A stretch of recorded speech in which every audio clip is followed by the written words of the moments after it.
Hey friends, thank you so much for watching another video. Sorry I haven't had a video up for a while. I've had a bit of car trouble lately, so my priority has been fixing that. But hopefully I'll have a lot more content coming. I've recently placed a Sendico order, so hopefully in a couple of weeks I'll have that come in, and that should be really exciting because that's been a while since I've had something come through Sendico. Anyways, in today's video, I was sick to death of having my loose Pokemon Game Boy carts just floating around. Like I've got my Game Boy carts here. I've always had Emerald, but recently my brother just gave me Sapphire, so sick, because it's really expensive at the moment. But yeah, I don't like having them just free balling around, so I kind of want to make some custom cases. I did a bit of Googling, and I saw that you can buy them for about $10, $15. Some custom cases that just reuse DS cases. I thought, yeah, that's cool. Definitely, if you want to do that, it's a lot easier to do. Just buy it and it rocks up. But I thought, hey, why not try making my own? So I've got some spare DS cases. These are just some cheapo games. And then I've got some photo paper here as well. And we're going to have a go at getting some... Well, I'm not exactly making them. I'm really just printing them off on photo paper. But yeah, I'm going to make some custom cases so I don't have to have these carts just rolling around. So that's what I'm doing today. I'm going to get print off some custom labels. What are they called? The game cover thingos that go in the little plastic sleeve of this thing just here. I'm going to print off some custom ones of those for the Pokemon games, and hopefully this turns out looking really good. So enough talking, enough rambling, let's just get straight into it. Yeah.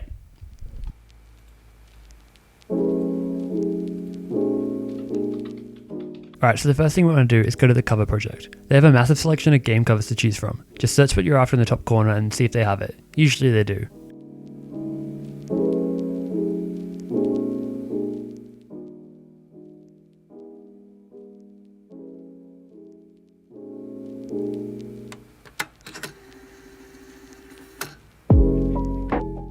I'm going to do the same thing for Sapphire as well.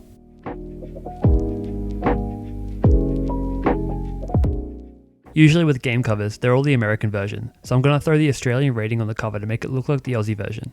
We also use a round Nintendo stamp instead of an oval shape, but my skills aren't good enough to change that without covering the text below. I also saw another cover that had a mudkip on the spine, which I liked, but this cover is better overall, so I'm going to put a little mudkip on here too. All this is completely optional, of course. Now I'm going to do the same thing with Emerald, but I'm adding a Trico instead.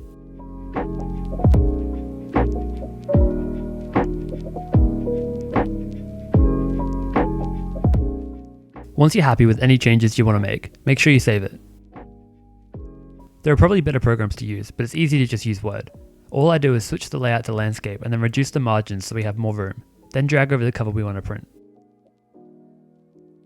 It's important to double check that the size is correct. The easiest way to do that is to grab a Nintendo DS game cover and measure that.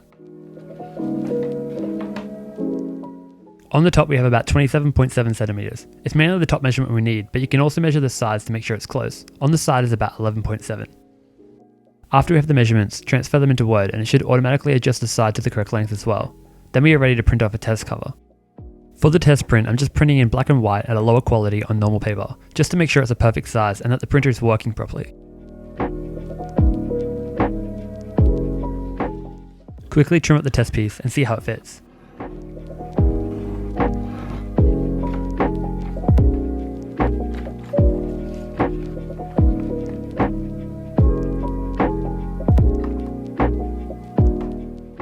Alright, it all looks good, and now it's time to print on the good stuff. Swap out the normal paper for photo paper, change the print settings back to colour, printing on gloss photo paper and at the highest quality, then click print.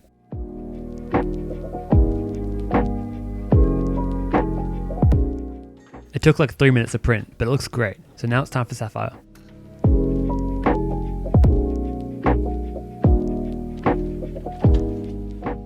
Perfect, now time to carefully trim them and put them in the cases.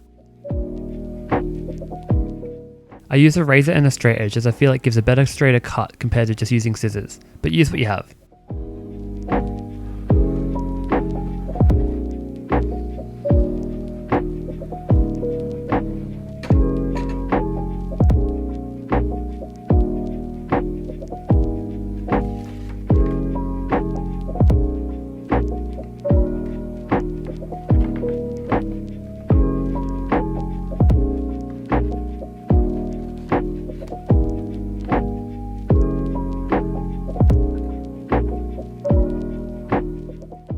Once you're happy with how it fits, close the case and lightly crease the spine for a factory look.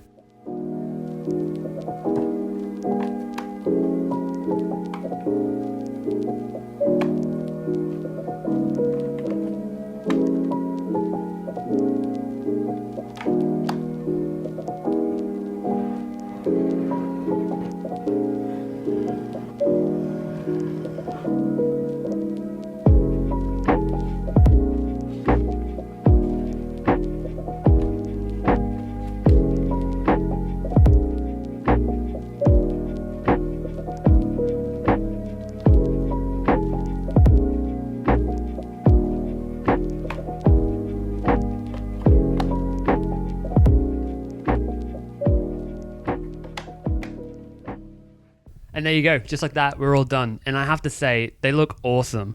Like, I'm really, really happy with how these have turned out. I think Sapphire is my favorite because who doesn't love purple? I'm really happy that I decided to chuck in the little mud kip on the side there and the Trico because they're cool. No, I'm really, yeah, this has turned out much better than I thought it would. As I've said, I've tried this on other stuff before. I've tried it on PS3 cases. I did that the other day. They turned out pretty good. You can do it on any sort of loose game you have. I am planning on doing it eventually to my single UMD game I have there.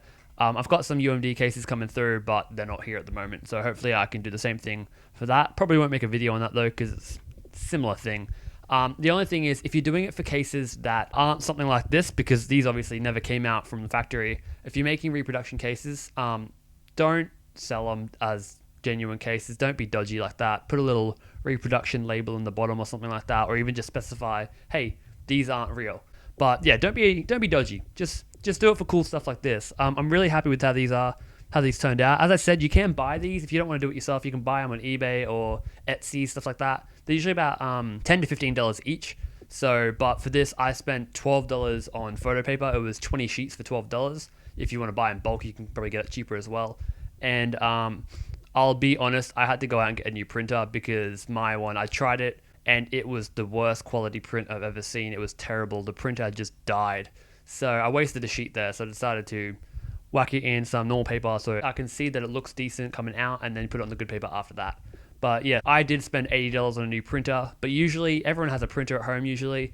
So $12 for a couple sheets of paper, print them out, get new ink if you have to, because I imagine if you do this often, it will use up your ink. But yeah, perfect. Awesome. Thank you so much for watching. If you like this type of thing, let me know in the comments. Like, subscribe, do all the things, and I'll see you guys in the next video. Bye.